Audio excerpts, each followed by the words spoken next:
Veng ko ran notice kung say veng nun ko ran pavlai te chuan Christmas Carol service program kan neya ta chuan kan nei dan hi bilang ta na mal som ni turin luan so program ani tela tian mihar sa te notice kung say ko chung ko sang veng sang mihar sa ni kan riat te Christmas tilpek tan tiin tian tilpek peturin kan buat saya kan tilpek na turte pula kan kal do na ni kavalai chairman purin zamale 03 puram thana tenen pela muntu kan pan don ani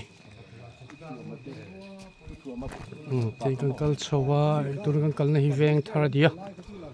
veng thara dam lo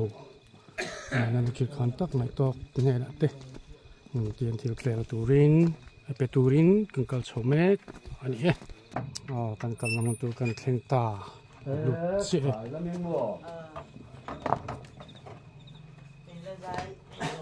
rom thar veng mi pujo suate ina kan kalani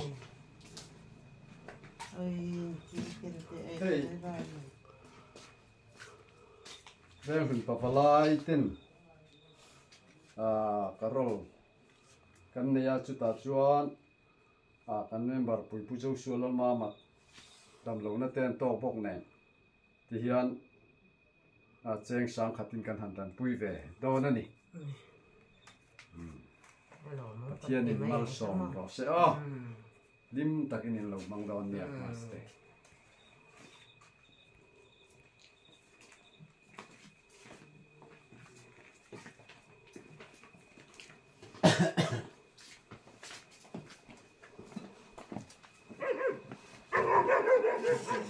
Tikan bilang ta na luan so program veng notice kung say veng ko pavalai chuan zina hian zanin November ni sumni pasir sang ni sumni pathum zana tiang khan bilang ta na luan so program chu amanga pathian in mala som nge yang ti kan ring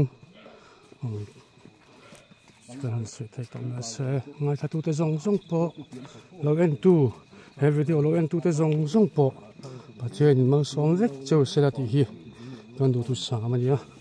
khulai khun kan pavlai member puiten milonga thapa pavlai chairman la secretary the khan